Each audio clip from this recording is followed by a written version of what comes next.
The messages keep coming for a while. Then they get shorter. Then the replies arrive later and carry less. And then one day, the person who spent years being available, fully, completely, sometimes exhaustingly available, goes quiet. And the people who relied on that availability realize, usually too late, that what they assumed was infinite has a number. What most people never figure out is what happened between the last real conversation and the silence. Because it wasn't a decision. It wasn't anger, exactly. It wasn't even the final straw most people point to afterward. Searching for a cause simple enough to hold. Something internal was completed, a process that had been running quietly for months or years before anyone noticed it had begun. That process has a name. It has documented neural correlates. It has a progression that researchers who study chronic empathic stress have tracked across clinical populations, caregiver studies, and burnout literature in multiple disciplines. And what those researchers found is almost the opposite of what the people left behind in the silence believe about it. They believe the empath broke. The documented reality suggests the empath recalibrated. And those are not the same thing at all. The word empath carries enough cultural weight that it tends to obscure what is actually happening neurologically in people who score high on trait empathy. Strip away the spiritual associations and the personality typologies. What remains is this: a person whose nervous system registers the emotional states of others with unusual intensity. Not metaphorically. At the level of brain activation, at the level of the anterior insula and the anterior cingulate cortex, the regions that process both physical pain and the witness suffering of others. Research on the neural basis of empathy has consistently shown that individuals at the high end of the empathic trait spectrum display measurably stronger activation in these regions in response to the emotional cues of others. The system that tracks their own distress and the distress of people around them runs at a higher baseline. They feel more. And for a long time, that capacity serves them well. It makes them the person in any room who can read what isn't being said, and who too often takes responsibility for responding to it. But there is a cost built into that capacity that most conversations about empathy simply skip over.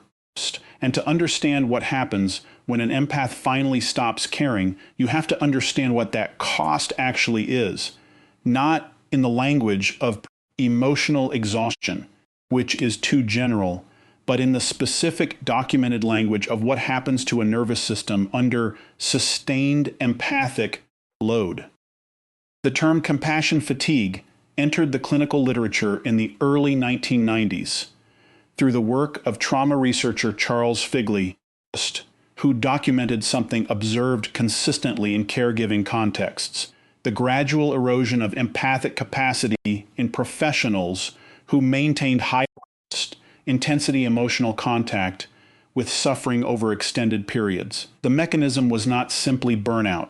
It was specific to empathic engagement. The system that allowed the caregiver to feel with the person they were helping was the same system being depleted. The fatigue was cumulative, nonlinear, and resistant to ordinary recovery. A vacation didn't fix it. Time off didn't always fix it, because the depletion wasn't at the level of task energy. It was at the level of the neural architecture that makes empathic engagement possible in the first place. The person running on an overtaxed empathic system doesn't experience a clean decline.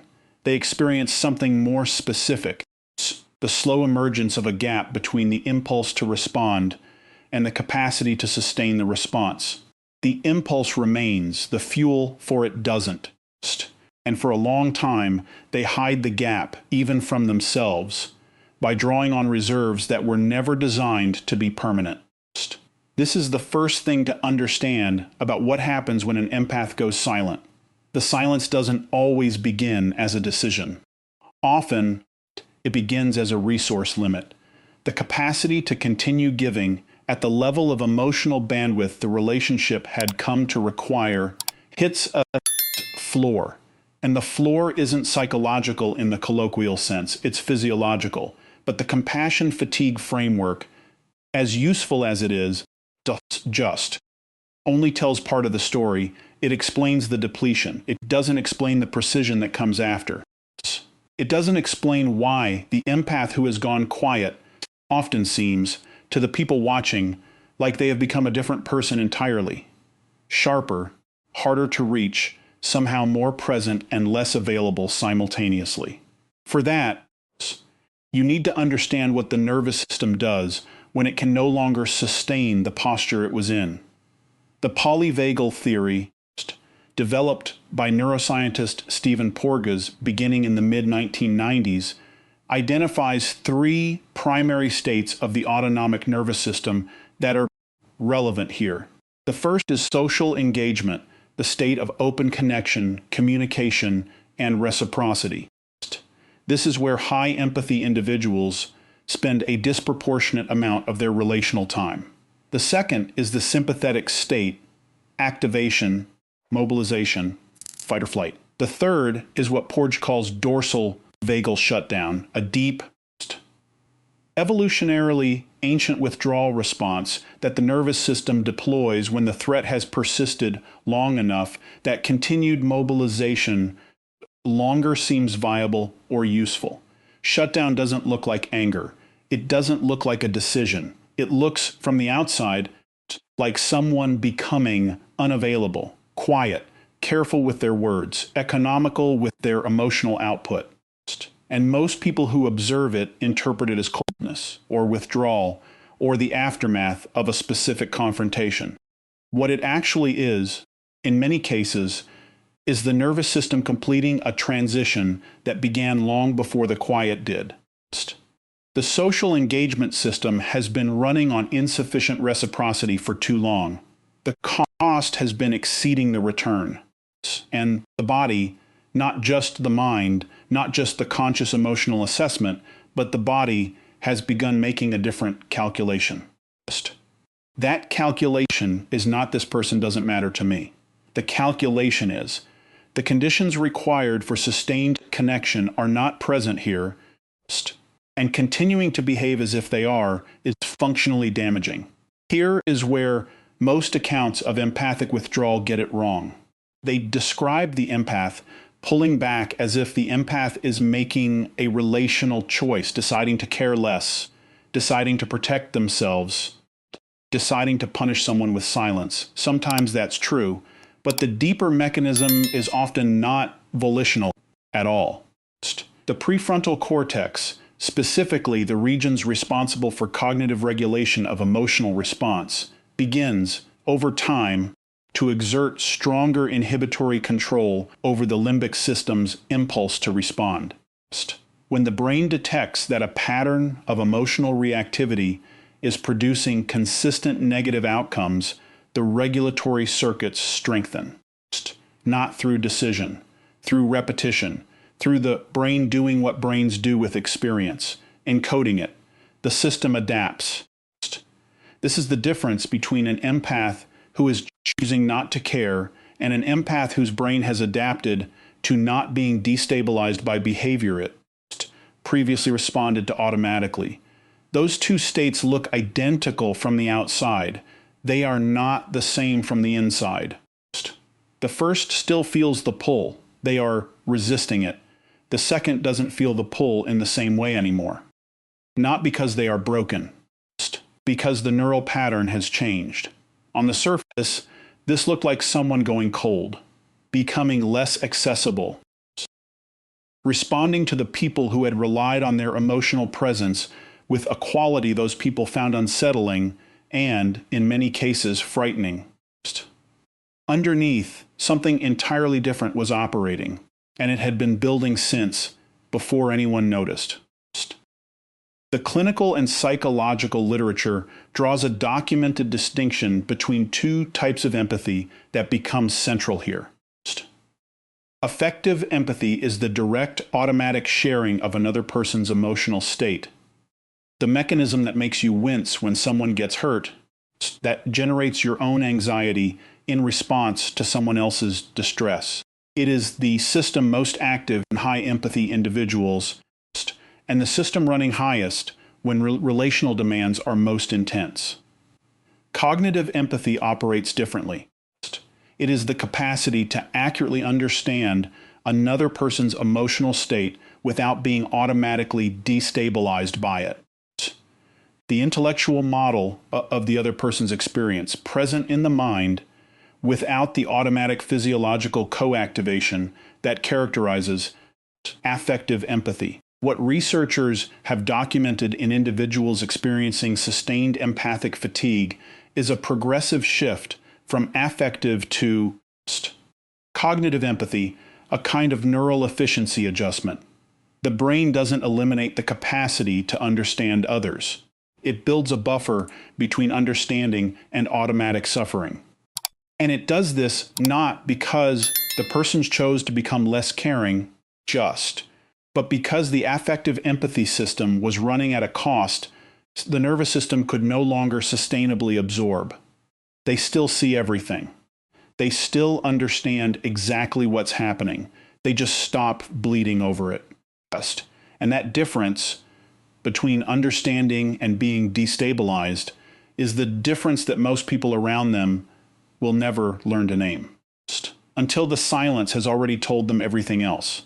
What makes this shift so significant is that empath in this state often becomes more accurate, not less. The affective component of their empathy was always prone to a specific kind of interference, structural rather than intentional, but interference nonetheless. When you can feel what someone is feeling, you can be pulled into their distress, their need, their urgency, even when serving that pull is harmful to you. The feeling itself creates the compulsion to respond. The compulsion to respond overrides the assessment of whether responding is warranted. The cognitive empathy that emerges after the affective system begins its recalibration doesn't carry that vulnerability in the same way. The person who once felt your anxiety as their own anxiety and responded because the discomfort of not responding was immediate and sharp, now sees your anxiety, understands it precisely, is not automatically compelled to absorb it or resolve it. For people who relied on the empath's automatic response, this change feels like punishment. It isn't.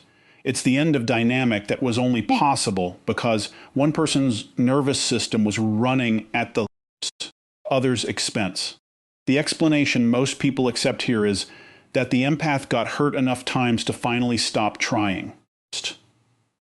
The problem with that explanation is that it treats this as a relational story, a story about two people and their history. It doesn't explain the internal structure. It doesn't explain why some empaths reach this point and cannot return, even when they want to. Even when the relationship changes. Even when the other person finally offers what was being asked for all along, and the empath finds that the response they expected to feel on the other side of that offer is simply not there, because that happens. The offer arrives, and nothing opens. That is not a choice. That is the system reporting what it has become. The anterior cingulate cortex in individuals who have spent years in sustained empathic relationships without adequate reciprocity shows documented changes in its activity patterns over time. Research on allostatic load, the cumulative biological cost of chronic stress, shows that the body recalibrates its set points when environmental demands exceed recovery capacity over extended periods. This recalibration is not simply reversed by removing the stressor. The nervous system does not return to its prior configuration on demand. It operates on the set point it established through experience. And that experience is not theoretical. It is physiological data accumulated and encoded. An empath who has given at a level their system could not sustain has established a new set point, a more protected one. not because they decided to protect themselves, because the system protected itself. Think about what it means to lose access to something inside yourself. Not a relationship, something inside yourself. The capacity to be moved without calculation, to trust your own empathic impulse, to give freely, and assume the giving is sustainable. When the empath goes quiet, the people around them interpret it as withdrawal from the relationship.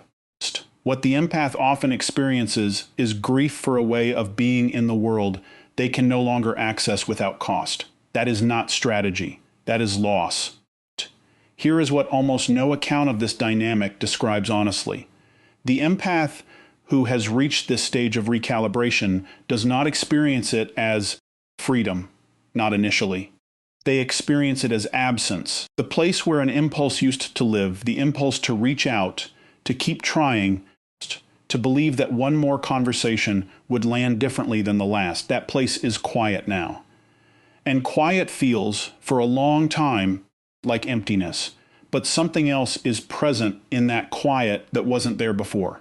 Clarity. The prefrontal cortex, operating without constant interference from a limbic system running empathic overdrive, begins to process the patterns it had access to all along, but could not act on cleanly. Not patterns of words, not intentions stated or promises made. Patterns of behavior, tracked across time, assessed with an accuracy that was never available when every response was automatic and emotional. There is a specific number in most of these histories, not a dramatic figure. Not the number of years or arguments or broken promises, those numbers get counted. A different kind of number.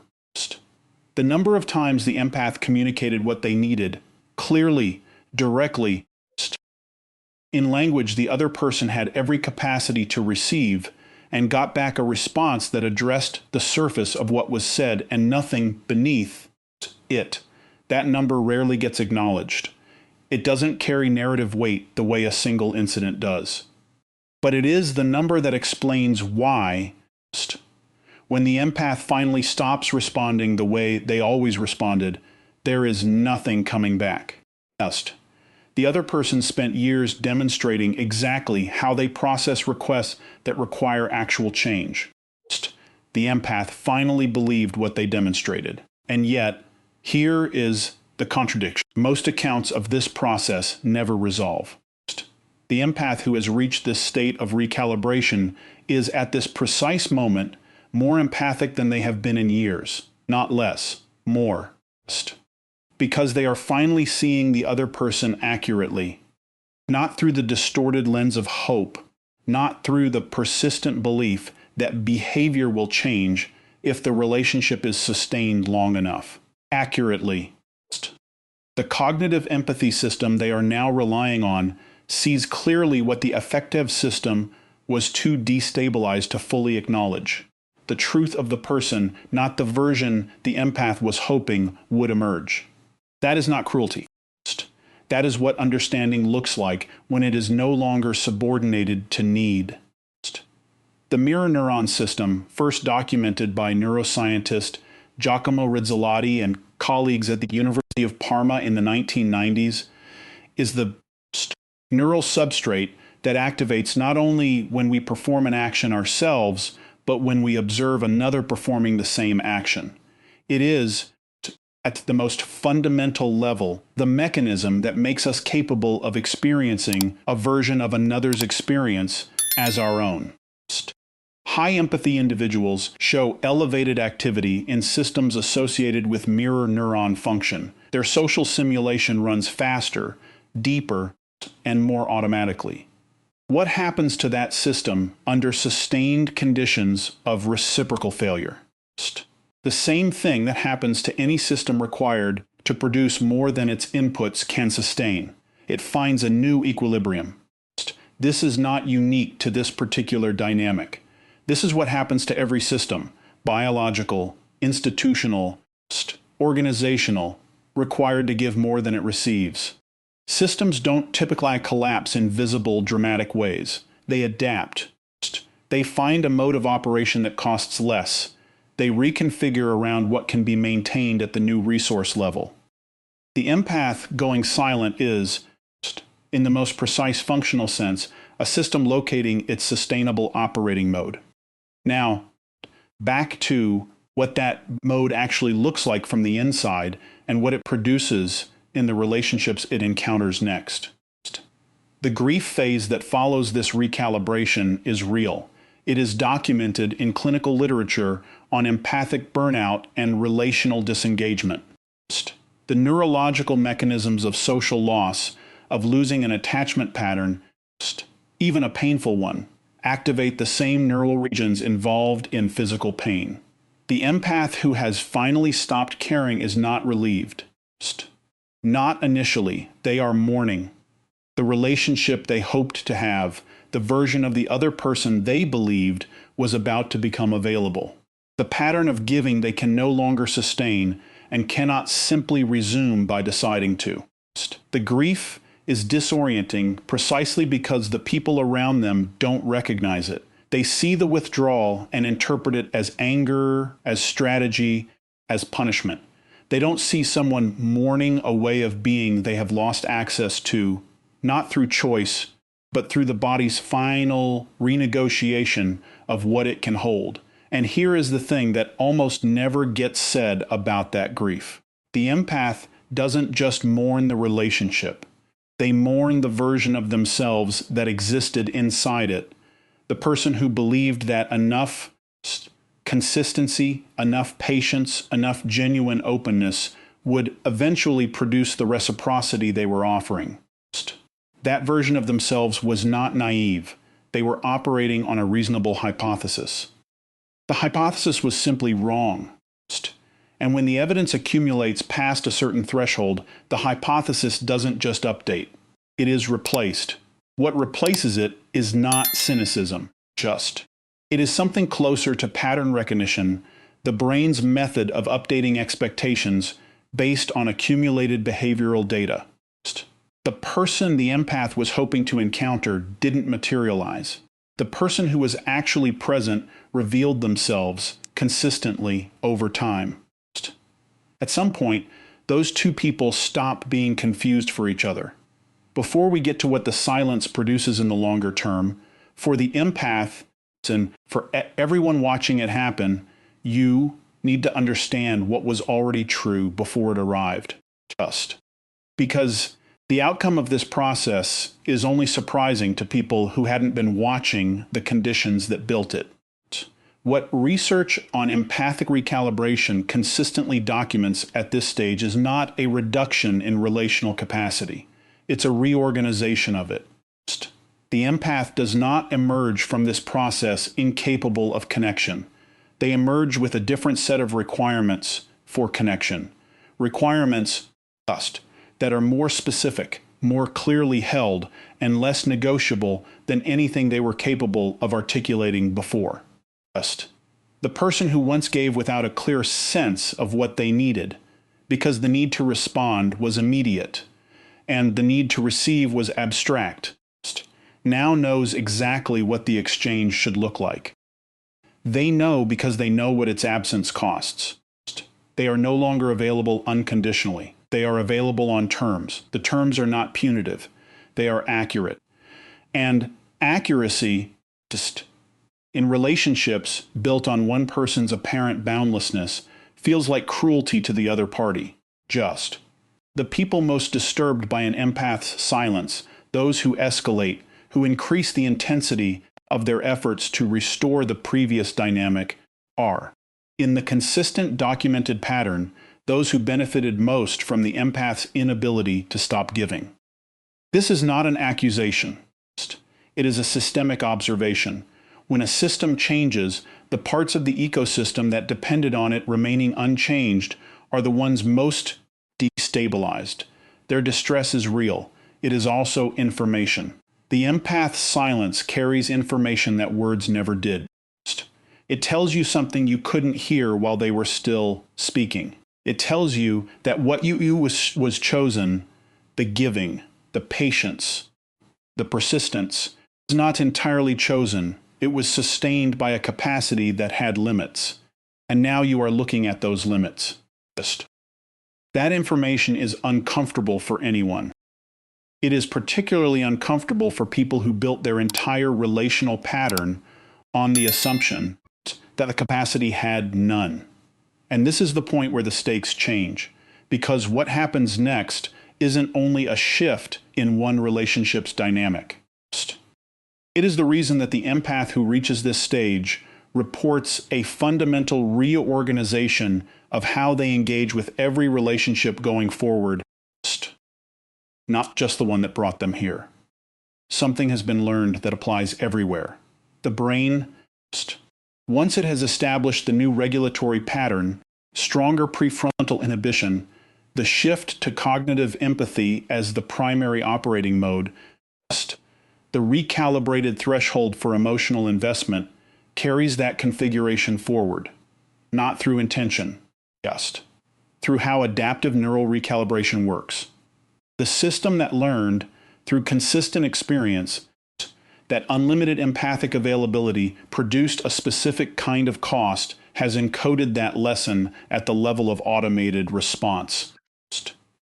New relationships encounter a person who is still capable of great depth, who understands people with unusual accuracy, who can see what isn't being said, hold space for complexity in others with a skill most people cannot replicate, but who cannot be reached through urgency alone, cannot be moved to override their own accurate assessment of a situation simply because someone else is expressing distress about it.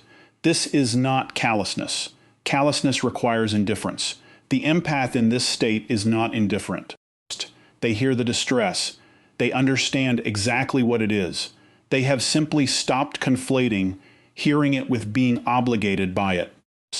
Think about the last time you were asking something of someone and the person you were asking was no longer afraid of disappointing you. Not cold, not unkind, simply no longer afraid. The specific quality of that exchange, the different weight in the space between you, more honest than it had ever been, that is what the empath on the other side of this recalibration is living inside now. Not toward everyone, but in the places where it was always supposed to be safe to be direct. Now it is. The silence, understood from the inside, is not a verdict on the other person. That is the part most people never arrive at. The empath who stops reaching out, stops explaining, stops offering the same version of themselves the relationship had come to rely on. They are not delivering a judgment. They are reporting, in the only accurate language left to them, what has been completed. Something ran its course. A configuration of investment and availability reached its functional end. And the way empaths communicate that end, having exhausted every verbal and emotional channel, is through the absence of what was always previously present. The silence is not an argument, it is the end of one. What gets lost in every popular account of this dynamic is the possibility that the empath's recalibration is not a wound, it is a conclusion. A body of evidence assessed across years, pointing in one direction, with enough consistency that the neural architecture finally reorganized itself to match. That reorganization is not damage. In the biological sense, it is the organism achieving alignment between its external behavior and its actual sustainable capacity. They don't explain it. They don't announce it. They don't need you to understand it. They already know whether you do. The person who emerges from this process is not the same person who entered it. They are not supposed to be. They have learned something that cannot be unlearned, not through regret, not through reconciliation, not through the eventual arrival of what was asked for too late. The recalibration is not reversed by the restoration of the conditions that ended it. It is a new configuration with different properties. And one of those properties is this: it recognizes, immediately and without effort, just. The difference between the person who sees them accurately and the person who needs them to remain legible. That recognition is the change that mattered all along. The empath who stopped caring did not lose their empathy. They stopped investing it in environments that had demonstrated consistently and specifically that it would be extracted rather than reciprocated. What looks like coldness from the outside is, from the inside, the first relationship the empath has maintained in years at a sustainable cost. The relationship is with themselves, with their own accurate assessment, with the version of their capacity that can be held without running the system to failure. Researchers who study high empathy individuals in recovery from sustained relational depletion document a consistent finding. They do not become less connected to the world. They become more selective about what receives their connection. And selectivity in a person who was once incapable of it is not a symptom of damage. It is evidence of something it took years to build. The people left behind in the silence will often describe it as abandonment. They are not entirely wrong. But what was abandoned was not the relationship. What was abandoned was the role, the position of absorbing what couldn't be held elsewhere, of responding when response was extracted rather than invited, of being present in a way that had no floor. The role has been vacated. The person is still there. They are simply no longer available to perform a function that was costing them the ability to feel anything they chose to feel, rather than everything they were handed. If you've watched someone reach this point, or lived inside the approach to it yourself, the question worth sitting with is not whether it could have gone differently. It almost certainly could have.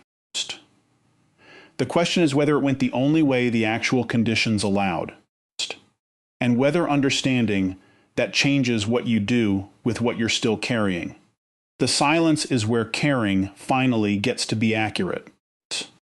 There is a next video that follows directly from where this one ends. What the empath's recalibrated configuration produces in the relationships that come after, and what those relationships actually require from the people in them. If the question that opened here hasn't closed yet, that video is worth your time. The only thing left now is to sit with what you understand and notice what it makes visible about something you've already been living inside.